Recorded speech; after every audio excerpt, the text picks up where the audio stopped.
को अखिल रस सार सिंधु विग्रह करके पुकारा गया है।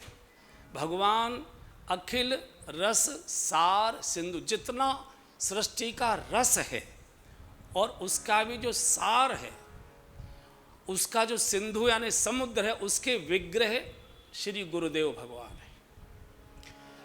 चूंकि दानवों के पास उस रस को पहचानने की दृष्टि ही नहीं थी, इसलिए वो उस रस से वंचित रह गए। ये दृष्टि प्रदान करते हैं गुरुदेव भगवान। बिना गुरु के बेड़ा पार नहीं होता। बेड़ा पार करना है तो गुरु की कृपा चाहिए, और कृपा आती है दैन्यता से। कृपा सुदैन्यार देवजी प्रजायते। तो ऐसे गुरुदेव हम सबको सौभाग्य मिला अपने अपने प्रकार से कि उनके चरणों में बैठकर भजन सीखने का हमको अवसर मिला है। कई लोग कहते हैं गुरु की आवश्यकता क्या है। कई लोग कहते अहंकारी ही है, लेकिन वो कहते हैं जब भजन से भगवान मिल सकता है तो बीच में दलाल करने की क्या आवश्यकता है। ऐसे कई लोग ये शब्द बोलते हैं। गुरु दलाल नहीं होते, गुरु दयालु होते हैं। गुरु दयालु होते हैं। जैसे माँ छोटे बच्चे को उठाकर गोद में छाती से लगा लेती है, ऐसे गुरुदेव अपने शिष्य को बालक की तरह उठा लेते हैं, कंधे पर बिठा लेते हैं और भगवान की गोद में जाकर बिठा देते हैं। ये गुरु ही कर सकता है, और किसी के वश की बात नहीं। जैसे नदी से नाव को पार करने के लिए कोई न कोई मल्लाह चाहिए, नाविक चाहिए। बिना नाविक की, बिना मल्लाह की नाव अगर नदी में जाएगी तो अटक सकती है, भटक सकती है, उलट सकती है, डूब सकती है, उलझ सकती है। तो उसको सकुशल किनारे तक पहुंचाने के लिए कोई न कोई मल्लाह, कोई न कोई केवट, और शास्त्र में इस केवट को गुरु कहकर संबोधित किया है। इसलिए गोस्वामी जी ने सब सार में एक चौपाई कह दी, गुरु बीनु भवानी भीतर कोई, गुरु बीनु भवानी भीतर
भवसागर पार नहीं। गुरु बिन भवनिध तरई न कोई, कौन?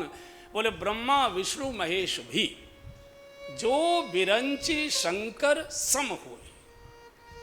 दशरथ जी से जब कोई गुरु की चर्चा करता था तो दशरथ जी से टोक कर रोक देते थे, ठहरो, तुम गुरु महिमा नहीं जानते, मुझे मालूम है गुरु तत्व क्या होता।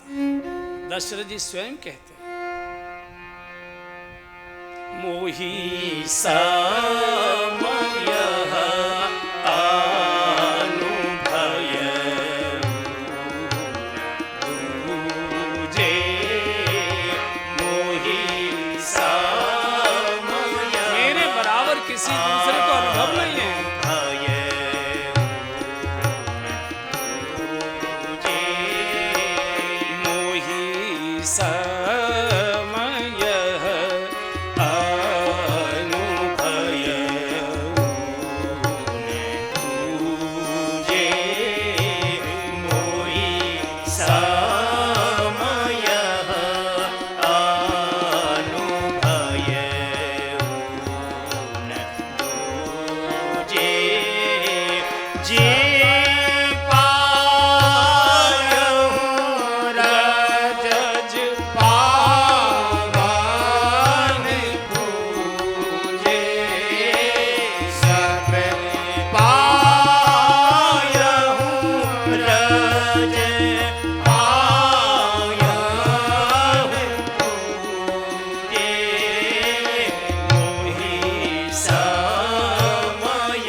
दशरथ जी कहते, हाँ ठीक है, एकदम आगे मत बढ़ो। गुरु कृपा का अनुभव अगर सुनना है तो इस सृष्टि में मुझसे बड़ा अनुभव किसी के पास नहीं।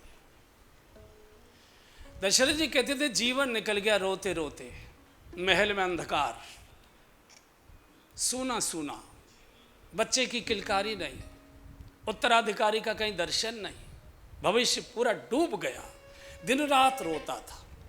स्वप्न में भगवान बोले, गुरु भगवत कृपा से मिलते हैं, ये समझ लीजिए। गुरु मिलते हैं भगवान की कृपा से। भगवान तय करता है कि तुझे किनके चरणों में जाना है। गुरु प्रयास से नहीं मिलते, गुरु प्रयास से नहीं मिलते, गुरु प्रसाद के रूप में मिलते हैं। दादू जी से किसी ने पूछा था, आपको गुरु कैसे मिले? बोले, गैल माहि मुए गुरु मिला, मैं पावा प्रसाद। अरे प्रयास करने से अपनी बिटिया के लिए योग्य वर नहीं मिल पाता है, गुरुवर कहां से मिलेंगे? वो प्रसाद के रूप में मिलते हैं, प्रभु की कृपा से मिलते हैं। और प्रसाद की कोई योग्यता नहीं होती, प्रसाद की एक ही योग्यता होती है, जहां प्रसाद बट रहा है वहां पहुंच जाइए, बस यही उसकी योग्यता, और कोई योग्यता नहीं है।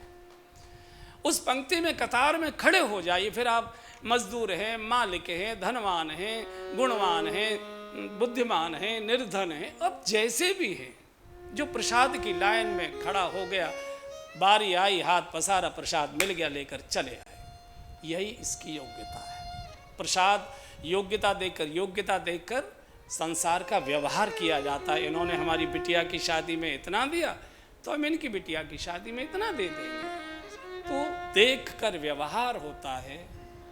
प्रसाद तो हाथ पसारे मिलता है। जगन्नाथ का भात क्या है वो? जगत पसारे हाथ, हाथ पसारे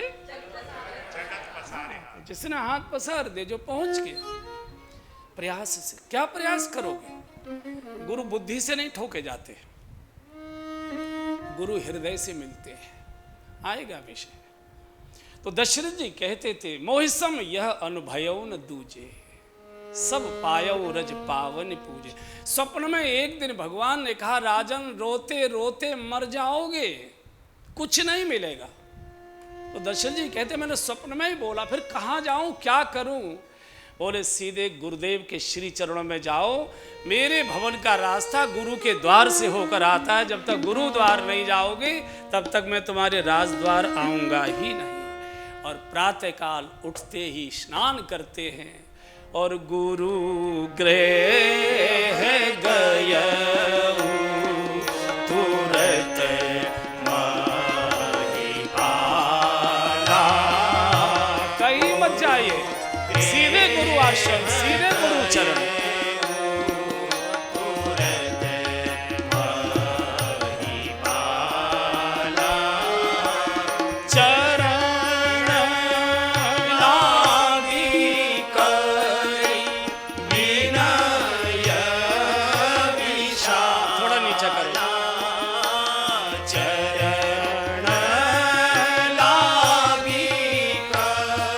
सबके करो नीचे।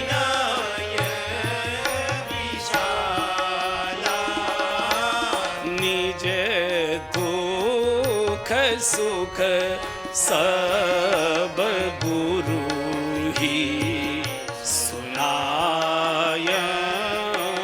निज दुख सुख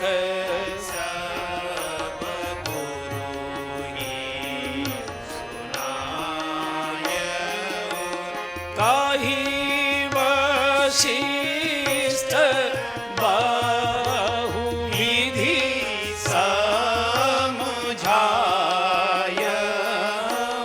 कही वशिष्ठ बहुविधि। राजन धैर्य रखो।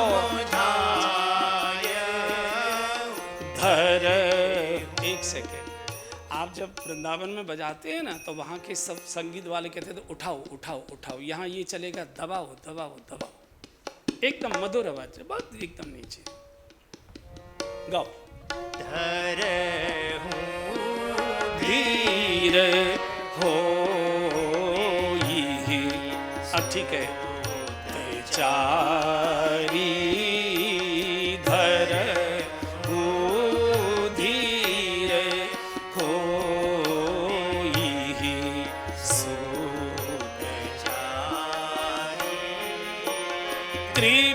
त्रिभुवन विदित भगत भयहारी। त्रिभुवन विदित भगत भयहारी। गुरु गृह गयऊ तुरत महिपाला। गुरु गृह गयऊ तुरत महिपाला। दशरथ जी गुरुदेव के श्री चरणों में भर गए, कृपा से भर दिया, लबालब कर दिया। अपूर्ण राजा गया, पूर्ण ब्रह्मा आ गया। गुरु की कृपा पूर्ण करता है। इसलिए एक बार कथा के शुभारंभ में गुरुदेव के श्री चरणों को नमन कर लीजिए। चरणों में गुरुवर के प्रणाम करता हूँ। चरणों में गुरुवर के प्रणाम करता हूँ। स्वीकार कीजिए दास की वंदना। स्वीकार कीजिए दास की। फिर गाइए।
जय जय।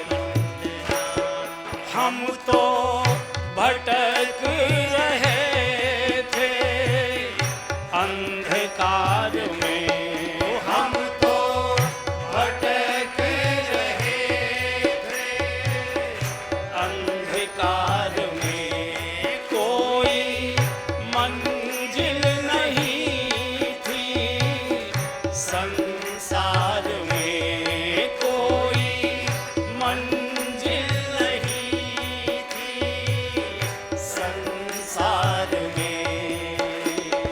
ज्ञान का दीपक जला दिया, हमें भजन का मार्ग बता दिया।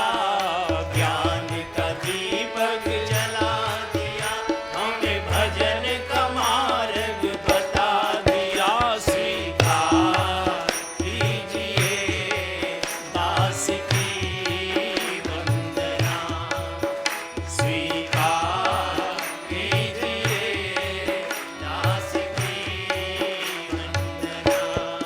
अब तो मन में हमारे यही है लगन, अब तो मन में हमारे यही है लगन।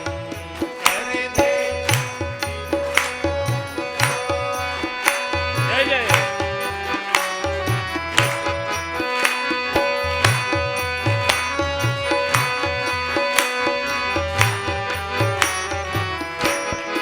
अब तो मन में हमारे यही है लगन, अब तो मन में हमारे यही है लगन।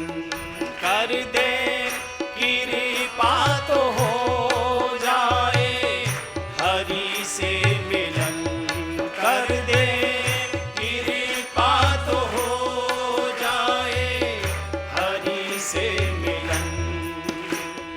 हमको भक्ति का वर देना, थोड़ी आप सिफारिश कर देना। हमको भक्ति का वर देना, थोड़ी आप सिफारिश कर देना। स्वीकार कीजिए दास की वंदना, स्वीकार कीजिए दास की वंदना। चरणों में गुरुवर के प्रणाम करता हूँ, चरणों में गुरुवर के प्रणाम करता हूँ। स्वीकार कीजिए दास की वंदना, स्वीकार कीजिए दास की वंदना, स्वीकार कीजिए दास की वंदना। एक बार हाथ उठाकर बोलिए श्री गुरुदेव भगवान की जय। उन्हीं के श्री चरणों में बैठे हैं। जहाँ हम विराजे हैं, सब लोग बैठे हैं। गुरुदेव भगवान की तपस्थली रही है, यही उनका माचा था। वो यही विराजमान है, वो यहाँ से कहीं गए, गुरु कहीं जाते नहीं। आगे इस विषय पर बोलूँगा। तो जैसे बिना डॉक्टर या वैद्य की सलाह के ली गई औषधि हानि कर जाती है, ऐसे ही केवल ग्रंथ शास्त्र पढ़कर किया गया भजन ये भी फलित नहीं होता। इसलिए हर औषधि पर लिखा रहता है कि कृपया अपने चिकित्सक की सलाह से ही लीजिए। आपने कुछ हुआ और गूगल में देखा और वो औषधि ले ली, उसके रिएक्शन होते हैं, फिर किडनी खराब होती है, लीवर फेल होते हैं, और प्रकार के रिएक्शन होते हैं। चूँकि रोग एक है, उसकी औषधि भी एक है, लेकिन वैद्य जानते हैं, चिकित्सक जानते हैं कि ये औषधि किससे ली जाएगी, अनुपान क्या है। एक ही रोग में एक ही औषधि को वैद्य जी कहते हैं आपको शहद से लेनी, आपको दूध से लेनी, आपको ठंडे जल से लेनी, आपको गर्म जल से लेनी है, आपको मौसमी के रस से लेनी। उनको ये मालूम है कि इसका अनुपान क्या है। शास्त्र में विधि विधान लिखे हैं, मंत्र लिखे हैं, विधियां लिखी हैं, लेकिन अगर आपको कठिनाई आ रही है उसमें मार्गदर्शन ग्रंथ नहीं करेगा, गुरु करेगा। ग्रंथें पुस्तकें मिलती हैं, पाठ्य पुस्तकें सब बाजार में मिलती है, फिर विद्यालय जाने की क्या आवश्यकता है? चूंकि उसमें से तत्व निकाल कर वो रास्ता बताता है कि वैसे नहीं, ऐसे आगे बढ़ो। तो जैसे मैंने नौका का उदाहरण दिया, ये चिकित्सा बिल्कुल फिट बैठती है, बिना गुरु के ये भजन फलित होगा ही नहीं। कोई न कोई जैसे माँ बच्चे को गोद में लेकर कहते ना, बेटा वो चंदा मामा, वो देखो चंदा मामा, ऐसे गुरुदेव मंत्र देकर संकेत कर देते, बेटा इस मार्ग से जाओ। गुरु 3 वस्तु देते हैं, वस्तु कहिए तत्व कहिए। गुरु मंत्र देते हैं, इस मंत्र को जपो। गुरु तंत्र देते हैं, विधि विधान बताते हैं, विधि निषेध बताते हैं। और गुरु ग्रंथ देते हैं कि बेटा इस ग्रंथ का पाठ करो, पारायण करो, तो मार्ग मिल जाता है। मंत्र दिया, तंत्र दिया, ग्रंथ दिया, ये गुरु के अतिरिक्त कोई नहीं दे सकता। इसलिए जो लोग बोलते हैं कि भजन तो सब लिखे हुए हैं, किया जा सकता है, भजन हो सकता है, मना नहीं है, भगवान, लेकिन भगवान की अनुभूति नहीं होगी आपको बिना गुरु के। गुरु अनुभव कराते हैं। आम के बारे में बहुत सुना, अनुभव तो तब होगा जब उसे चूसोगे। चुसाने वाला तो गुरु होता है ना। इसलिए भगवान तो सबको मिला हुआ है। कोई है कोई प्राणी जिसको भगवान नहीं मिला? आखिर हमारे अंदर श्वास कौन ले रहा है?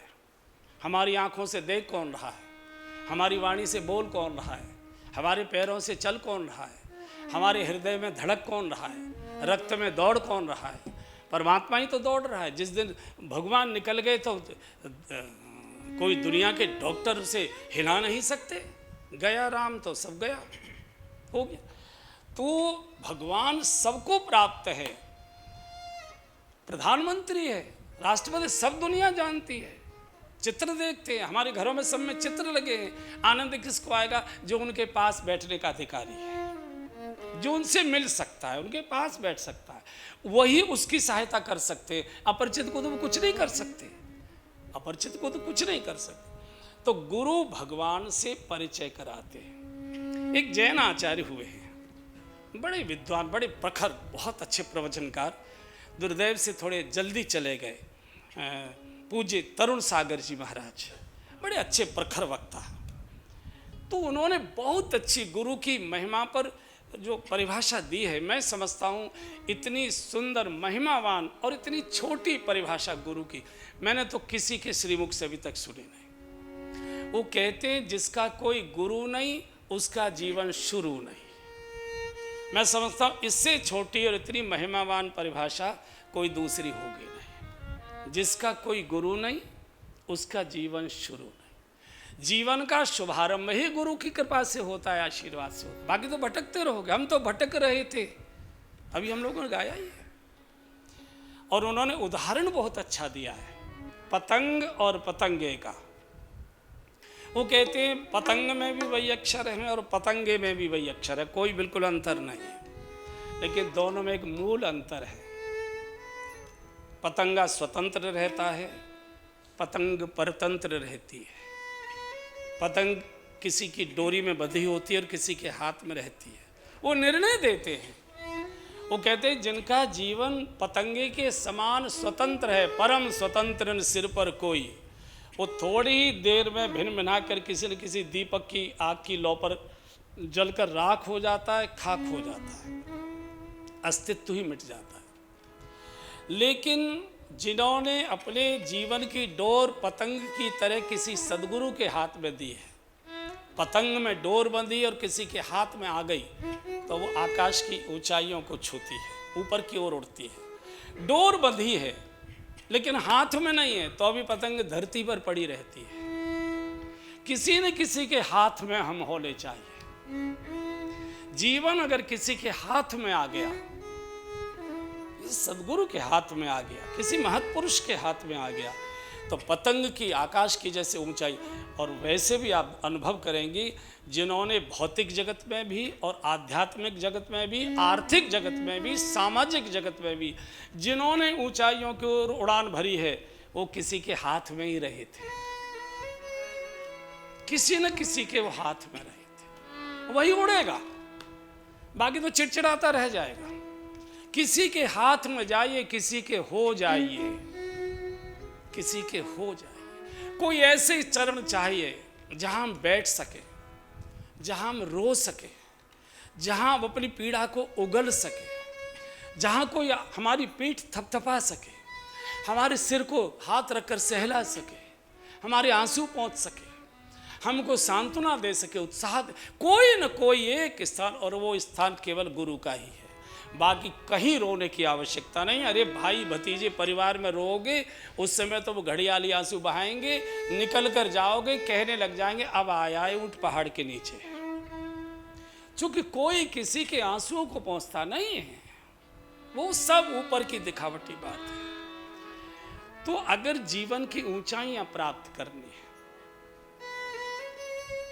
कई लोग कहते हैं कहां खोजें, गुरु खोजे नहीं जाते, गुरु का दर्शन किया जाता है, गुरु का दर्शन किया जाता है। विश्वविद्यालय की डिग्रियों से गुरु की गहराई नहीं नापी जा सकती। हम अपनी बुद्धिमत्ता से गुरुओं की योग्यता अयोग्यता नापते हैं। एक सज्जन थे, मेरे बड़े मित्र थे, मेरे श्रद्धेय भी थे। वो